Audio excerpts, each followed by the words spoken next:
Salve, salve, rapaziada, Mensageiros da Profecia. Nós estamos há mais ou menos 15 anos na estrada, começamos a gravar há 10 anos e a gente faz rap tratando de assuntos que, ao nosso ver, é importante para a vida e para a espiritualidade das pessoas. Vou apresentar aqui os componentes do grupo. Aqui é o nosso DJ, PJ Ramon. Esse daqui é o Ricardo e eu sou o Felipe.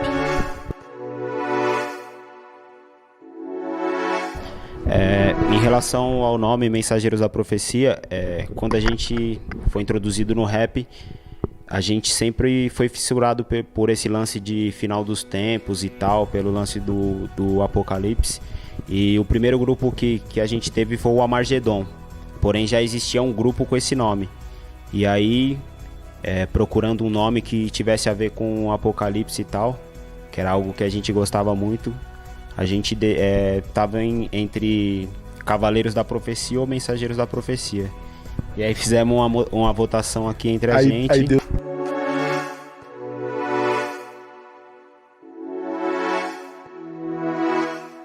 Bom, a gente procura sempre temas referentes ao Evangelho, né? Aquilo que Cristo ensinou.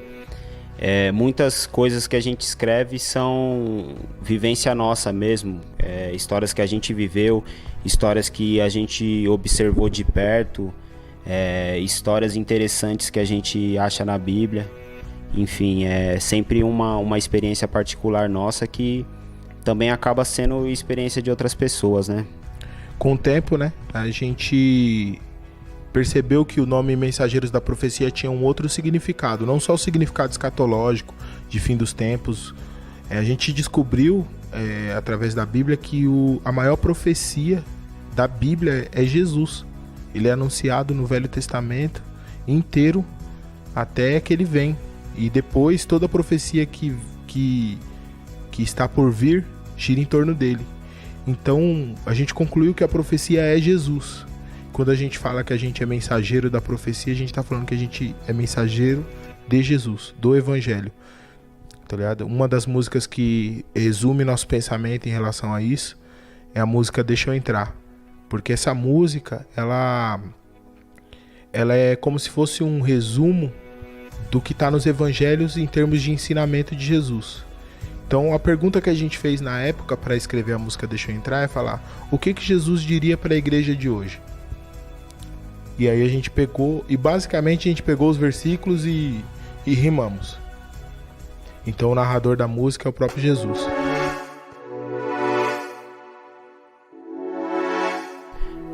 Na verdade, sempre houve um preconceito grande em relação ao rap. E assim, baseado naquilo que as pessoas observavam, né? Que o rap, mesmo depois que ele entrou na igreja, ele sempre foi muito rua, entendeu? Sempre trouxe uma mensagem bastante contundente e tal.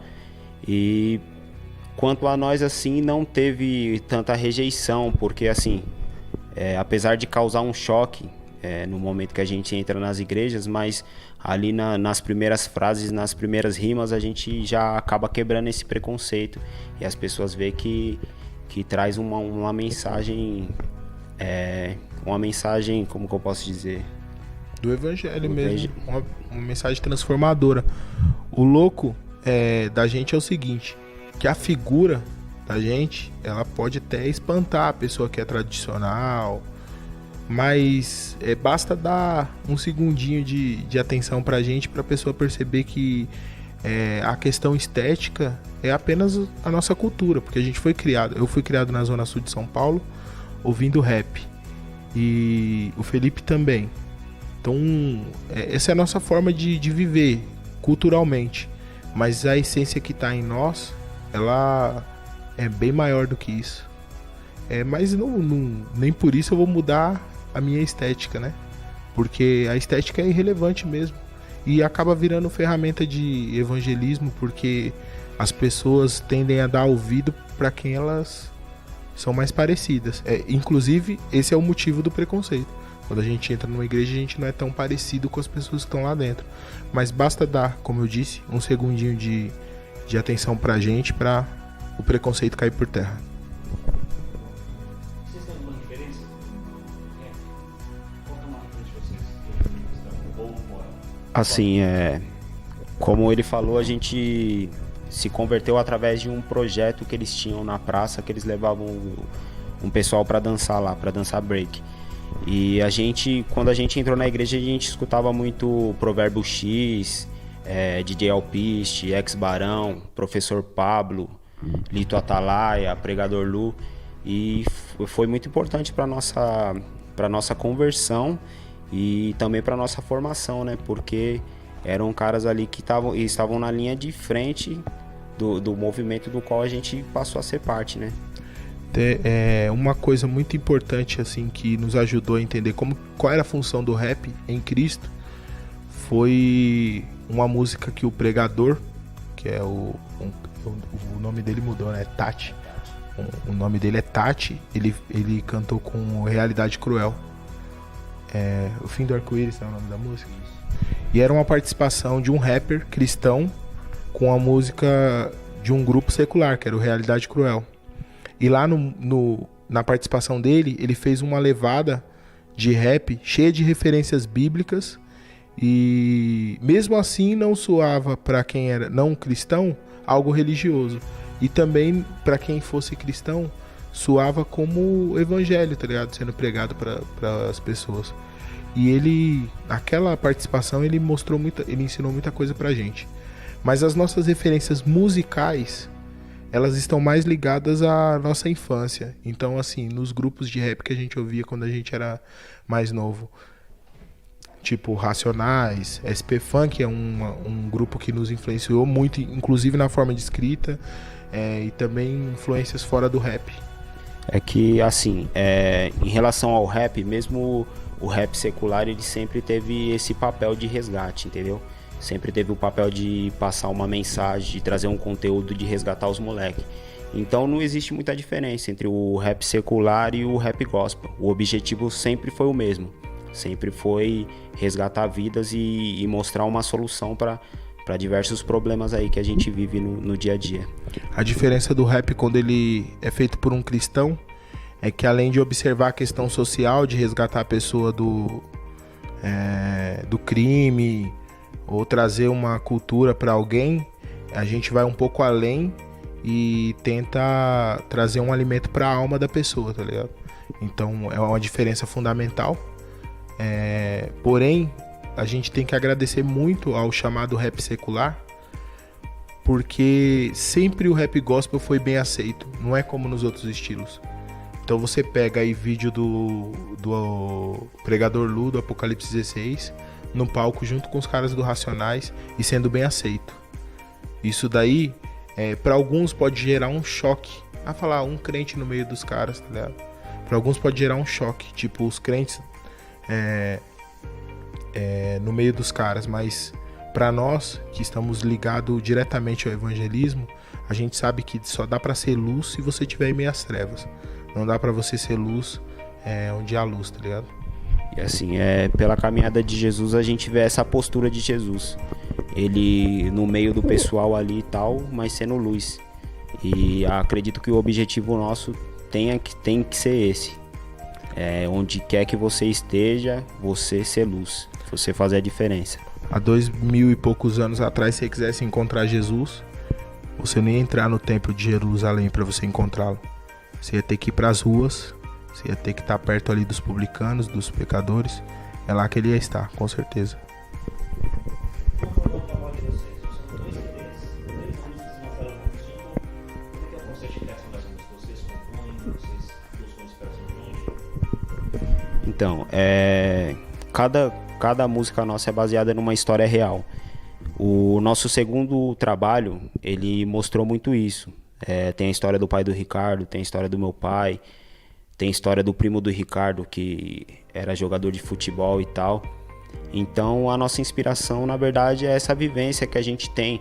E por ter vivido o tema, acaba sendo muito rápido o processo criativo das músicas, né?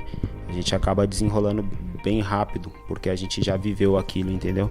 Eu costumo dizer que nossas músicas são como se fossem fotografias de momentos da nossa vida, especialmente momentos que a gente teve alguma experiência com Deus. Essa música Vou Me Entregar, que é a música que eu retrato o momento em que meu pai estava em coma, à beira da morte, tá ligado? É uma música que fala de uma experiência com Deus sobre salvação. Uma experiência em que Deus traz a salvação da vida eterna, tá ligado?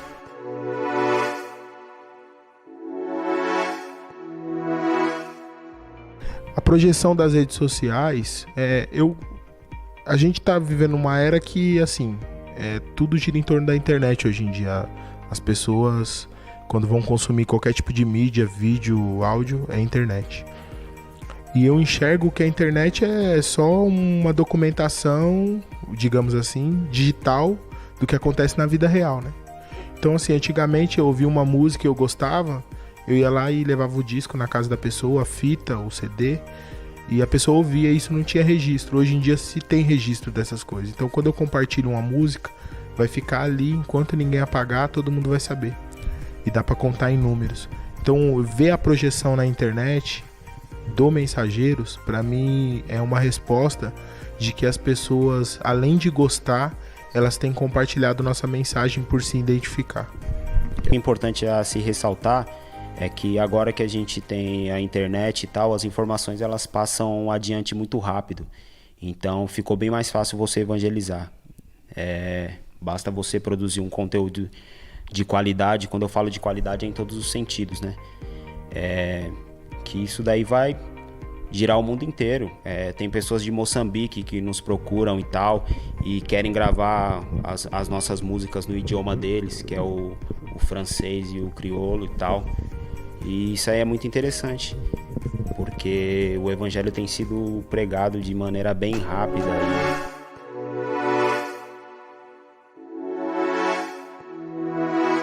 Depois dos singles, né, que a gente lançou ultimamente, graças a Deus, A Cura para o Ódio foi o single mais visto.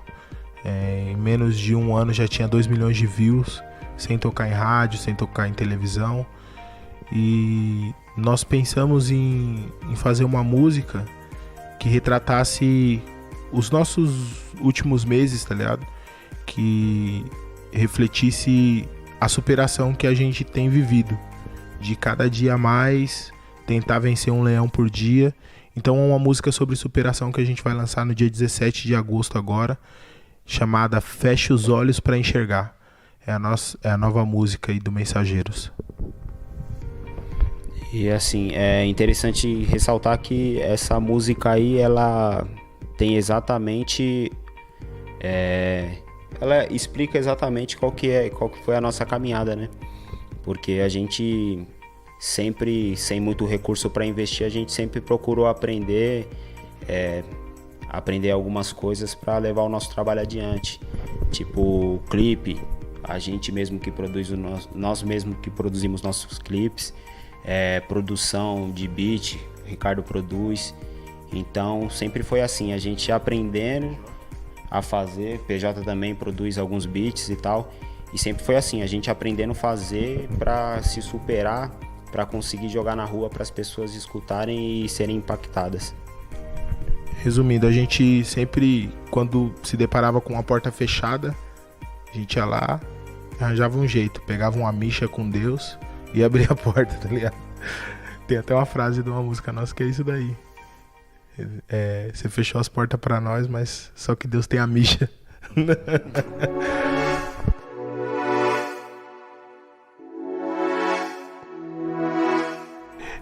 Eu entendo que a iniciativa é não só boa, como é assim que tem que ser. Porque o século em que a gente vive, a pregação, por exemplo, na praça, ela se tornou estrategicamente inviável, ao meu ver. Então, como que a gente vai permear os corações, tá ligado? na minha opinião, é através da arte. Então, que cristãos sejam cineastas, produtores de vídeo, de música, e essa iniciativa de pegar e dentro da igreja a gente se fortalecer, abrindo portas um para os outros, não só é importante, como tem princípio bíblico, que é o princípio do amor, da união, e gera frutos, cara. Porque se a gente estiver fortalecido dentro da igreja, quando a gente sair para fora para fazer um evangelismo, a gente vai ter base para isso. Quando a gente sair para fora para fazer evangelismo, a gente vai ter base para isso. É uma iniciativa muito importante, porque assim, o mensageiro sempre sentiu muito na pele isso daí, de estar ali no campo de batalha e estar sozinho, ser nós por nós mesmo, entendeu? E eu acho muito interessante sim essa iniciativa e tal, e eu creio que seria muito importante outros ministérios pegar essa visão, entendeu?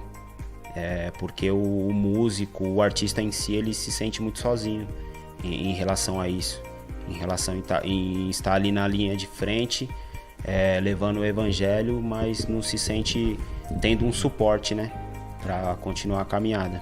O importante também, eu acho que o maior suporte que a igreja pode dar para o artista é, em primeiro lugar, entender que o processo artístico não é subir num púlpito e cantar ou subir num evento e cantar. O processo artístico começa em casa, quando a pessoa já começa se dedicando, estudando, tanto para aprender a escrever quanto para cantar, para aperfeiçoar o dom que Deus deu, e também espiritualmente.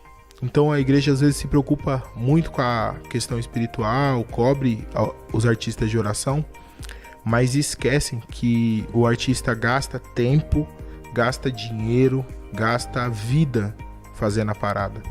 E nessa questão, o retorno às vezes não é o retorno esperado. O que eu vejo se a gente começar a ter consciência de que a maior ferramenta que a gente tem como igreja para levar Jesus até a vida das pessoas é a arte, e a gente começar a investir nisso, eu sei que a maioria das igrejas já se atentou de alguma maneira para isso, mas se a gente fortalecer essa ideia, o processo, né, mano, de evangelização do Brasil, de ganhar as vidas, ele vai ser ainda mais acelerado e ainda com maior qualidade, porque a música, ela fala a linguagem do coração, tá ligado? Ela não fala a linguagem do intelecto, ela fala a linguagem do coração. E a gente entende o seguinte também, a pessoa que tá com a vida destruída, às vezes a pessoa que tá depressiva, ela não tem força nem de sair de casa de repente para ir assistir um culto. E de repente ela é impactada porque ela clicou num vídeo ali que estava na internet e tal, com um tema que fala a respeito do que ela tá vivendo ali. Então é muito importante isso sim, patrocinar os artistas, porque às vezes eles chegam onde a igreja não tem chegado, né? E chega como igreja, porque a gente entende igreja como seres humanos ali, entendeu? Levando o evangelho. Puxando um gancho aí sobre o que ele falou do suicídio, a nossa música Peso da Dor, que trata do assunto, suicídio e depressão, nós tivemos experiências de pessoas, por exemplo, que não falavam com a própria família e que vieram comentar embaixo da música e pedir ajuda para nós. E a gente passou um tempo acompanhando uma dessas pessoas, e ela só falava com a gente, não falava com os parentes dentro de casa, e falava com a gente no WhatsApp, e falava com a gente no WhatsApp. Graças a Deus, ela saiu dessa situação. Ou seja, a música chegou aonde, mano, dificilmente qualquer outra estratégia chegaria.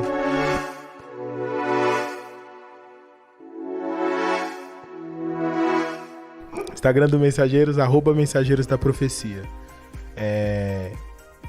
YouTube do Mensageiros. YouTube /Mensageiros da Profecia.